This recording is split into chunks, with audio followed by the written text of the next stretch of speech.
मेरे साथी वक्ता डॉक्टर मेहता, सभागृह में उपस्थित माननीय भैया जी तथा सभी सुधी श्रोताजन, ये विमर्श हमारा कल से शुरू हुआ है और तब से लगभग हर एक वक्ता ने विषय शिक्षा पर लाकर रखा है। सबका लगभग कहना था कि भारत चिरंजीव देश रहा है क्योंकि वह ज्ञाननिष्ठ रहा है। भारत ने अपने सभी व्यक्ति जीवन हो या राष्ट्र जीवन हो, सभी प्रश्नों का हल, सभी समस्याओं के उत्तर ज्ञान में खोजे हैं। ऐसे ज्ञाननिष्ठ देश को शिक्षा के ऊपर ही अवलंबन करना होगा क्योंकि शिक्षा ज्ञान की व्यवस्था है। इसलिए हमें अब शिक्षा के बारे में इस स्थिति में इन संकटों से, वर्तमान संकटों से मुक्ति कैसे मिलेगी भारत को, और फिर भारत के माध्यम से विश्व को, इस पर विचार करना चाहिए। बात जब शिक्षा की होती है या और किसी भी विषय की, तो प्राचीन काल से लेकर आज तक हुआ क्या है और उसके परिणाम क्या हुए हैं या दुष्परिणाम क्या हुए हैं, और फिर अब हमको कुछ करना चाहिए, यहाँ तक आकर रुकती है। हमें अब किस प्रकार से विचार करना चाहिए, ये इस वक्तव्य का प्रमुख मुद्दा होगा। और चूंकि 30 ही मिनट है, इसलिए केवल मुद्दे होंगे, उसके ऊपर अधिक विस्तार से तो बात नहीं होगी। बाद में प्रश्नोत्तर के माध्यम से यदि कुछ हो सकता है तो देखेंगे। 20वीं शताब्दी के 80 के दशक में मैंने एक छोटी पुस्तिका पढ़ी थी। उस समय के संघ के बौद्धिक प्रमुख और बाद में जो पूजनीय सरसंघ चालक रहे, इसे माननीय सुदर्शन जी की लिखी हुई थी। शीर्षक था 21वीं शताब्दी हिंदुत्व की शताब्दी। उसके बाद 40-45 वर्ष बीत गए हैं और हम देख रहे हैं कि उस समय हमारी आशा थी, आकांक्षा थी, इच्छा थी, परंतु उसके पीछे 1980 के दशक से भी 60, 70, 100 वर्ष पूर्व से जो परिश्रम शुरू हुआ था, जो साधना शुरू हुई थी, जो पुरुषार्थ शुरू हुआ था, उसके परिणाम स्वरूप ये आशा, आकांक्षा हम बोल सकते थे, बोलने में बताने लगे थे। और फिर इन 40 वर्षों में कुछ इस दिशा में हम आगे बढ़े हैं। इसलिए हम उदीयमान भारत की बात कर रहे हैं कि अब हमें भी लगता है और विश्व को भी लगता है कि संकटों के हल यदि ढूंढना है तो भारत की ओर देखना चाहिए। इसलिए हम ये कैसे होगा, इच्छा आकांक्षा रखना ये एक बात है, परंतु उसको अपने पुरुषार्थ से परिणति तक ले जाना ये दूसरी बात है। और शिक्षा के संबंध में अगर कहना है तो दुख के साथ, परंतु बिना संकोच के मैं कह सकती हूँ कि हमने शिक्षा को लाइटली लिया है, कैजुअली लिया है, गंभीरता से नहीं लिया है। जो सबके मूल में है, ज्ञान की व्यवस्था है और ज्ञान निष्ठ हमारा राष्ट्र जीवन चलेगा, तभी भा में रत भारत होगा। इसको हमने जितना देना चाहिए उतना वजूद नहीं दिया है। 19वीं शताब्दी के उत्तरार्ध से शिक्षा को भारतीय बनाने के प्रयास तो हमारे शुरू हुए। कुछ ऐसे संगठन थे, कुछ ऐसी संस्थाएं थी, कुछ ऐसे व्यक्ति थे जिन्होंने बहुत परिश्रम किया, अपना जीवन दे दिया। परंतु स्वाधीनता के बाद भले ही अनेक लोगों ने अनेक प्रकार के प्रयास किए हो, शिक्षा को हमने पुनः स्वाधीनता से पूर्व जो राष्ट्रीय शिक्षा के प्रयोग हुए थे उनको पुनः मैकॉले के ढांचे में ही ढालने का यशस्वी प्रयास किया है। आज 1857 में हमारे देश में 3 विश्वविद्यालय शुरू हुए थे, मद्रास, मुंबई और कलकत्ता यूनिवर्सिटी। आज 1000 से अधिक है, परंतु उन 3 विश्वविद्यालयों का संपूर्ण मॉडल, प्रतिमान लंदन यूनिवर्सिटी थी। आज भी लंदन है और हो सकता है हार्वर्ड भी हो या MIT भी हो, नॉर्थ कैरोलिना हो या और कोई हो, भारतीय मॉडल नहीं है। ये आज हमको इतने सारे प्रयासों के बाद कहना होगा, परंतु ये स्वीकारोक्ति है, ये अंतिम बात नहीं है। ये स्वीकार करने का भी साहस हमारे में होना चाहिए कि इतना देशव्यापी प्रयास करने के बाद भी हमने प्रतिमान बदलने के लिए बहुत कुछ किया नहीं है, उसी ढांचे में हम काम कर रहे हैं। परंतु इसका अर्थ ये नहीं है कि बदल हो नहीं सकता, करना चाहें तो बदल हो सकता है। उसका ही हमको रोड मैप विचार करना है कि क्या करने से बदल होगा, ठोस बातें कौन सी है। तो पहला मुद्दा, हमको अपना लक्ष्य सेट करना पड़ेगा कि हम चाहते क्या है शिक्षा के क्षेत्र में, और शिक्षा के माध्यम से हम चाहते क्या हैं। 2047 की बात करें, मैं जब स्वाधीनता को 100 वर्ष पूर्ण होंगे, या फॉर दैट मैटर 125 वर्ष पूर्ण होंगे, तब 2072 की बात करें, हमें सामने लक्ष्य ये रखना चाहिए कि देश भर में 2047 या 2072, मैं 2072 इसलिए कह रही हूँ कि मैं जानती हूँ कि 2047 में इतना कुछ नहीं हो सकता, उसके लिए और समय चाहिए।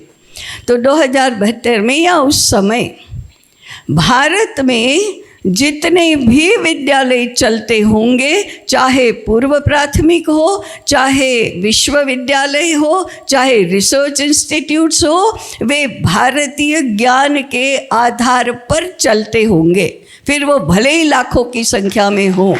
ये हमारा लक्ष्य है। उसके लिए नए विद्यालय शुरू करने पड़े तो शुरू करेंगे, परंतु उस समय जो चलते होंगे उनका क्या होगा? क्या हम उनको नष्ट कर देंगे? नष्ट कर देंगे माने क्या उसके भवन और व्यवस्थाएं ये सब नष्ट कर देंगे? नहीं, ये मॉडल हमारा नहीं है। उन विद्यालयों को, उन विद्या केंद्रों को अपना ट्रांसफॉर्मेशन करके अपने आप को भारतीय बनाना होगा। और तीसरी बात, जो ऐसा नहीं करेंगे, जो इसको रेजिस्ट करेंगे या जो नहीं करेंगे, उनको बंद हो जाना पड़ेगा, क्योंकि उसमें कोई जाएगा नहीं। यही हमारे रास्ते हैं। तो पहला मुद्दा, लक्ष्य सेट करो, जितने भी विद्या केंद्र हैं वो भारतीय ज्ञान देने वाले और भारतीय ज्ञान व्यवस्था से चलने वाले होंगे। अब आज की स्थिति में आओ, ये होगा कैसे? हमारा रोड मैप क्या होगा? हमारे चरण क्या होंगे? पहली बात है, भारत में ज्ञान ये क्रय विक्रय का पदार्थ नहीं है। अर्थ केंद्रीय जीवन रचना का हमने जब से स्वीकार किया है यूरोपीय विचार के चलते, तब से हमने ज्ञान को एक पदार्थ बना दिया, क्रय विक्रय का साधन, क्रय विक्रय का एक पदार्थ बना दिया है। इसको बदलकर जो जीवन रचना धर्म केंद्रीय हो सके, उस प्रकार से उसके अनुकूल हमने आज से काम शुरू करना होगा। कौन करेगा? ये पहला मुद्दा, ये कौन करेगा? तो ये करने का दायित्व सरकार का नहीं है। हमने कल से भी कहा है कि सारे काम सरकार ही करेगी, नहीं करेगी सरकार, और सरकार का ये काम भी नहीं है। गुजराती में हम कहते हैं जेनु काम ते करे, जिसका जो काम है वो उसको करना चाहिए। तो करना किसको चाहिए? करना चाहिए समाज को। ये भी हम कल से बोल रहे हैं, समाज आधारित करो। लेकिन समाज में भी सबके अलग अलग काम होते हैं। ये काम शिक्षकों का है। और शिक्षक जहाँ काम करते हैं उस यूनिवर्सिटी का है। हम यूनिवर्सिटी में बैठकर ये बात कर रहे हैं, ये काम हमारा है। सभागृह में यहाँ मंच पर बैठे हैं तब से लेकर सभागृह में अधिकांश लोग शिक्षक हैं। उन्होंने तय करना चाहिए ये काम हमारा है, क्योंकि हम समाज का वो हिस्सा है जो ज्ञान के क्षेत्र में काम कर रहे हैं। तो दायित्व बोध और दायित्व हमें तय करना पड़ेगा, ये काम सरकार का नहीं है। कभी कभी स्वायत्त शिक्षा की बात आती है तो लोग कहते हैं शिक्षा को सरकार अपने नियंत्रण से मुक्त करे। नहीं, पुनरुत्थान विद्यापीठ का विमर्श है। हम लोग बात करते हैं सरकार ने शिक्षा को मुक्त नहीं करना है, सरकार को शिक्षा के बोझ से मुक्त करना है, और वो तभी होगा जब शिक्षक अपने ऊपर ये दायित्व लेंगे। कैसे लेंगे? जो ब्रिटिश शिक्षा का कहर है वो यही है कि शिक्षक को ये कर दिया, हम तो बेचारे क्या कर सकते हैं। अब जो ज्ञान के क्षेत्र में काम करने वाला कहेगा कि हम समर्थ नहीं हैं, हमारी सामर्थ्य नहीं है, हम बेचारे क्या कर सकते हैं। किसी ने सुभाषित में लिख दिया, अनाश्रयाः न शोभन्ते पंडिताः वनिताः लताः। माने लता स्त्रियां और विद्वान आश्रय के बिना तो कुछ कर ही नहीं सकते। ये तो नैरेटिव बदलना ही पड़ेगा हमको। ज्ञान के रास्ते पर ज्ञाननिष्ठ बनकर समाज और राज्य कैसे चलेगा, ये बताने का काम यूनिवर्सिटी का है और यूनिवर्सिटी के अध्यापकों का है। कैसे करेंगे ये काम, हमें रास्ते निकालने चाहिए। और कौन बताएगा? जो संपूर्ण समाज को रास्ता बताने वाले हैं, जो बताने का दावा करते हैं, वो किसके मुखापेक्षी होंगे कि ये हमको मुक्त कर दें, ये हमको सहायता कर दे, ये हमारी सुरक्षा करे, ये हमारे लिए कुछ कर दे, व्यवस्था कर दे। तब जाकर हम क्या करेंगे? रिसर्च करेंगे। तब जाकर क्या करेंगे? अध्यापन और अध्ययन करेंगे। ये नहीं चल सकता। ये तो हमको मानकर चलना पड़ेगा कि ये हमारा दायित्व है। तो फिर पहला चरण क्या है? भारत में ज्ञान के साथ जुड़े हुए शब्द हैं ज्ञान साधना, ज्ञान की उपासना, ज्ञान की सेवा। ये करने वाले शिक्षक हमें चाहिए और वे उन लोगों ने अपने आप को प्रस्तुत करना चाहिए। ये करार का मामला नहीं है, ये MOU नहीं होता, ये सुरक्षा की गारंटी से होने वाला काम नहीं है, ये सहायता से होने वाला काम नहीं है। ये स्वतः स्फूर्त इस प्रकार का दायित्व लेने वाले शिक्षक जब तक नहीं होते तब तक नहीं होता। जरा ठोस गिनती करें। एक यूनिवर्सिटी की कल्पना की जाती है, 10,000 छात्र और 1000 अध्यापक उसमें काम करते हैं। 1%, 10,000 छात्र और 1,000 अध्यापक का 1%, 100 और 10, ये अगर अपने आप को प्रस्तुत करते हैं तो ये काम सही से शुरू हो सकता है। हम कल्पना करें, हम संकल्प करें कि क्या ऐसे 1% शिक्षकों का जो दुनिया है उसमें से 1% ज्ञान साधना करने वाले ज्ञाननिष्ठ ऐसे शिक्षक तैयार होंगे क्या? स्वतः तैयार होंगे क्या? अगर स्वतः तैयार नहीं होते तो ज्ञाननिष्ठ समाज नहीं बन सकता। ये हमको मानकर चलना चाहिए। फिर आशा, आकांक्षा, इच्छा, अपेक्षा कितनी करते रहो। 200 वर्षों से यही हो रहा है और क्या हो रहा है। तो ज्ञान साधना के बिना तो नहीं होता। इस देश का, इस राष्ट्र का निर्माण और विकास ऋषियों ने किया है, राजाओं ने नहीं किया। ऋषियों ने, ऋषि का प्रथम व्यवच्छेदक लक्षण है तपश्चर्या, साधना। भारत ऋषियों का देश है। भारत तपश्चर्या का मूल्य जानता है, भारत साधना का मूल्य जानता है, और हम यदि भारत हैं और भारतीय हैं तो हमको भी जानना चाहिए, ये तो हमसे अपेक्षित है। ऐसा नहीं हो सकता, आज के ज़माने में ऐसा नहीं हो सकता, ये वाक्य ही गलत है। आज के ज़माने में क्या, किसी भी ज़माने में भारत ने तो इसको संभव बनाया है। इसलिए पहला मुद्दा, ज्ञान साधक जब तक शिक्षकों में से नहीं निर्माण होते तब तक इसकी आशा और आकांक्षा रखना फिजूल है, वो होने वाला नहीं है। दूसरा, सर्वजन समाज को और शिक्षक को कुछ गृहीत जो बन गए हैं, उन गृहीतों को छोड़ने का और उनमें से मुक्त होकर विचार करने का बहुत ही आवश्यक है। वो गृहीत क्या है? वो गृहीत एक, शिक्षा अर्थनिरपेक्ष हो नहीं सकती। अभी अभी डॉक्टर साहब ने व्यवस्था कैसे होती थी ये तो बताया ही है कि समाज, ये पूर्व छात्र ये करते थे, समाज ये करता था। तो हो तो सकती है, अर्थनिरपेक्ष हो सकती है। कैसे हो सकती है इसका विचार आगे करेंगे। शिक्षा स्वायत्त होनी चाहिए, हो सकती है, नहीं हो सकती, ये गृहीत हमको छोड़ना पड़ेगा। और तीसरा, ये अधिक महत्वपूर्ण है, भारत के कक्षों में जो ज्ञान दिया जाता है, जो जानकारी दी जाती है, वो भारतीय नहीं है। इसके कई उदाहरण कल से अनेक लोगों ने दिए हैं, मैं इसमें नहीं जाऊंगी।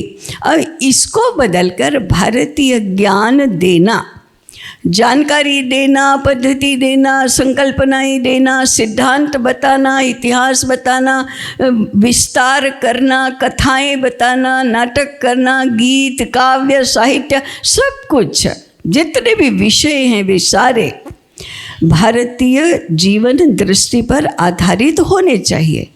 अब इसके लिए ये रिसर्च का विषय है। भारतीय शोध पद्धति, भारतीय शोध प्रक्रिया और सभी विषयों का भारतीय स्वरूप, ये ज्ञान का, माने हमारी शिक्षा को भारतीय बनाने का बहुत बड़ा ये है।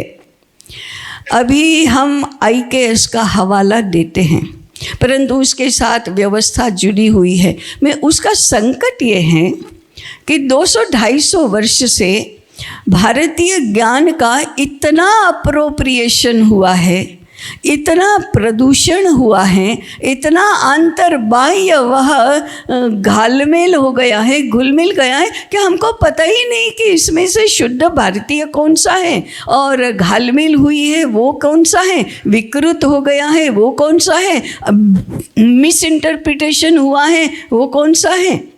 आवश्यकता है विद्वान मत परिष्कार की, विद्वानों के ज्ञान को परिष्कृत करो, अर्थात जो महाविद्यालयों में, विश्वविद्यालयों में पढ़ा रहे हैं, उन अध्यापकों को अपने अपने विषय के ज्ञान को परिष्कृत करके भारतीय बनाने की आवश्यकता है। और साथ में एक वाक्य में जोड़ूंगी, यदि इस व्यवस्था में नहीं हो सकता है तो अपनी व्यवस्था करो।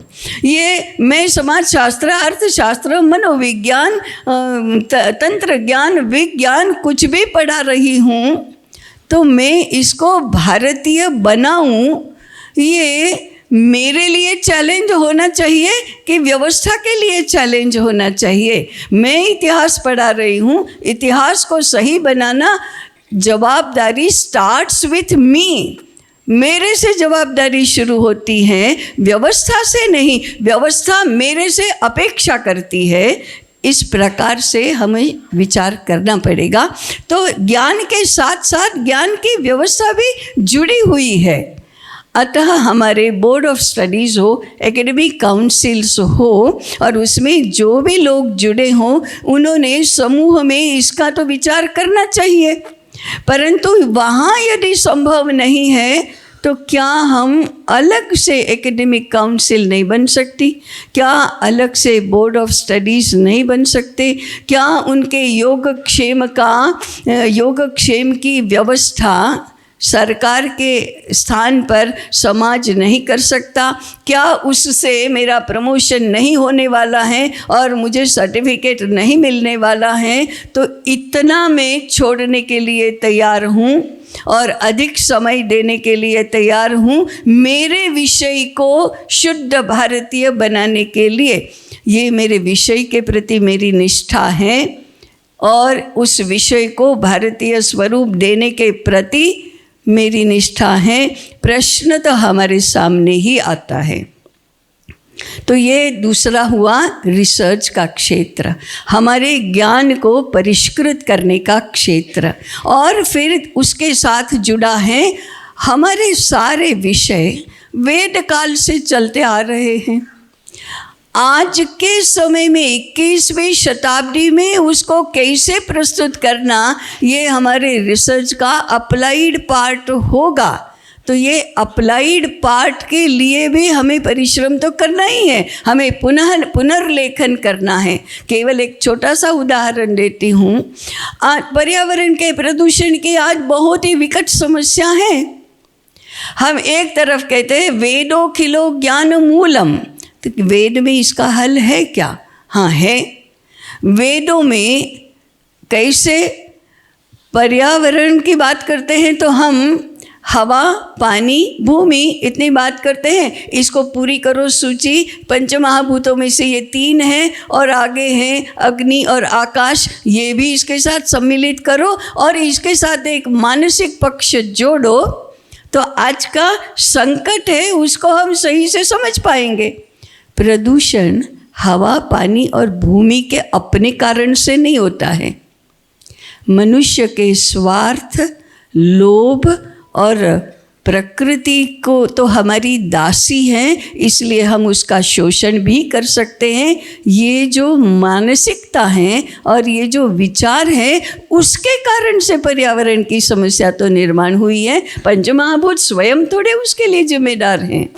तो फिर इसका हल क्या है? वेदों में है क्या? हाँ है। वेदों में सभी पंचमहाभूतों को देवता माना। एक तो मानसिक समस्या भी इसके साथ हल हो जाएगी यदि हम देवता मानेंगे। तो देवता माना तो उसकी स्तुति करो, देवता माना तो उसकी पूजा करो। और इसके लिए वेदों ने ही यज्ञ बताया और यज्ञ चक्र भी बताया। और फिर गीता में कहा जो ये यज्ञ चक्र को खंडित करेगा वह पाप करेगा। ये मानसिक पक्ष है। आज के पर्यावरण के प्रदूषण की समस्या को दूर करने के लिए एक तरफ ज्ञान के स्रोत के रूप में वेद, उसकी आज की प्रस्तुति, और दूसरी तरफ उसका मानसिक पक्ष, ऐसा करके यदि हम समस्या को समझने लगे तो इट विल बी एन भारतीय वे, भारतीय पद्धति होगी उसको देखने की, सुलझाने की। तो ये हमको करना चाहिए। और एक बहुत महत्वपूर्ण है, शिक्षा के लिए जो बोझ है वो विद्या केंद्रों की संख्या, छात्रों की संख्या। एक मुद्दा केवल मैं कहूँगी और बाद में पूर्ण करूँगी। हमने मान लिया है कि शिक्षा केवल विद्यालय नाम की संस्था में होती है। फिर उसके आगे हम ये कहते हैं जो विद्यालय में नहीं होता, बाहर होता है, वो शिक्षा ही नहीं होती। ये नहीं है। शिक्षा आजीवन होती है, सार्वत्रिक होती है और उसका 60 से 70% हिस्सा कुटुंब में होता है। जन्म से शुरू होता है, जन्म के पूर्व 9 मास से शुरू होता है। ये भारतीय सिद्धांत है। और जन्म हमारा घर में होता है, उस घर को हम कुटुंब कहते हैं। कुटुंब व्यवस्था धर्म और संस्कृति की परंपरा की रक्षा करने के लिए और आगे बढ़ाने के लिए एक अत्यंत महत्वपूर्ण ऐसी हमारी समाज व्यवस्था की मूल इकाई है। उस परंपरा को यदि बनाए रखना है, बचाए रखना है और एक व्यक्ति के जीवन विकास को संभव बनाना है तो हमें कुटुंब को पुनः भारतीय कुटुंब बनाना पड़ेगा और उसको शिक्षा का केंद्र बनाना पड़ेगा। और इसलिए कुटुंब शिक्षा को यदि हमने महत्व दिया और उसकी योजना बनाई तो ये जो विद्यालय नामक संस्थाओं पर इतना बोझ पड़ रहा है, और विद्यालय में गए और जो कुछ भी आज कर रहे हैं उसके प्रमाण पत्र मिलेंगे और उसके आधार पर विकास और शिक्षित कहा जाएगा, वो व्यवस्था हमको बदलकर कुटुंब केंद्री कुटुंब पर लाओ और धीरे धीरे करके कुटुंब को अर्थार्जन का भी केंद्र बनाओ, संस्कारों का भी केंद्र बनाओ, जीवन विकास का भी केंद्र बनाओ और धर्म और संस्कृति की परंपरा की रक्षा का भी केंद्र बनाओ। ऐसा हमारे यहाँ हमेशा होता आया है। ये 200 वर्ष तो बीच में क्या बीत गए कि हमारे सारे गृहित ही उलटफेर हो गए। उन गृहितों को फिर से स्थापित करो और कुटुंब शिक्षा को विद्यालय शिक्षा से भी अधिक महत्वपूर्ण मानो। इसके लिए लोक शिक्षा की भी आवश्यकता पड़ेगी। कुटुंब शिक्षा, विद्यालयीन शिक्षा और लोक शिक्षा, इन तीनों का समायोजन करके एक सूत्र और मैं पूर्ण करूँगी। धर्म केंद्री जीवन रचना ही भारतीय जीवन रचना है। धर्म केंद्री जीवन रचना के लिए शिक्षा का अंडरलाइंग सूत्र, महत्वपूर्ण सूत्र होगा, धर्म सिखाती है वही शिक्षा है। क्योंकि धर्म ही तो धारण करता है। तो वे धर्म को वाद विवाद और ये सारा वो तो कब का पूरा हो गया। अब ये मानो कि धर्म का वाद करना ही नहीं, ये मानना कि हाँ धर्म केंद्री जीवन रचना ही सही में भारतीय जीवन रचना है।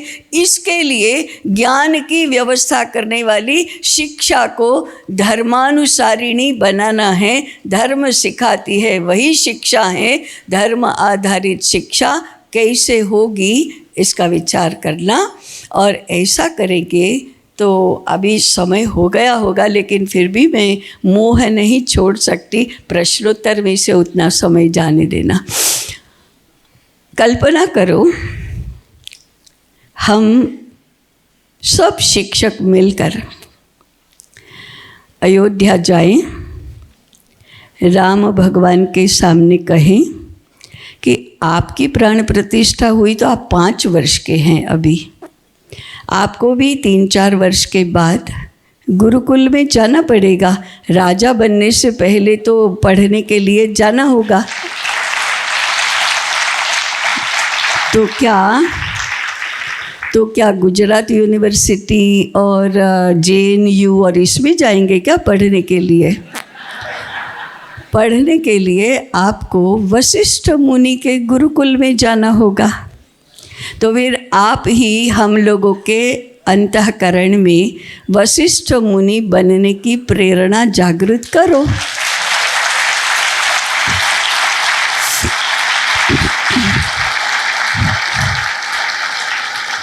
और अयोध्या में राम विद्यापीठ की स्थापना करो, जिसके जो पूरे देश के विश्वविद्यालयों को प्रेरणा देगी, मार्गदर्शन करेगा, नियंत्रण करेगा, नियमन करेगा कि इस देश में शिक्षा राम विद्यापीठ कहेगा उसके अनुसार ही चलेगी। और ये विद्यापीठ केवल उच्च शिक्षा की चिंता नहीं करेगा, आजीवन और सार्वत्रिक धर्मानुसारिणी शिक्षा की चिंता करेगा, कुटुंब शिक्षा भी करेगा। और उस हिसाब से फिर ऐसे ही चलेगा, ऐसी योजना बनेगी तो फिर 2047 या 72 में भामेरत भारत बनेगा। वो मध्याह्न होगा। उस ज्ञान के प्रकाश में सारी दुनिया को भी प्रकाश मिलेगा। और हमें नहीं कहना पड़ेगा कि हमें विश्वगुरु मानो या हम विश्वगुरु बन गए। कोई अपना स्वयं थोड़ा कहता है कि हम विश्व के गुरु हैं। नहीं, दुनिया की ही कहती आई है कि भारत हमारा गुरु है। उस समय फिर से वो कहेगा, स्वाभाविक कहेगा कि भारत हमारा गुरु है। ऐसा संकल्प यदि हम करते हैं तो फिर उदीयमान भारत मध्याह्न की ओर सही मार्ग पर मार्ग क्रमण करेगा। और ये होने वाला है, ये सारी घटनाएं कह ही रही हैं, जो होने वाला है उसी की कल्पना हमने अभी की है। उस होने वाला है, वो होने के पथ पर हम अग्रसर हों और हमारे पुरुषार्थ से वह हो, ऐसी ही कामना और प्रार्थना करते हुए मेरी वाणी को विराम दे रही हूँ। नमस्कार।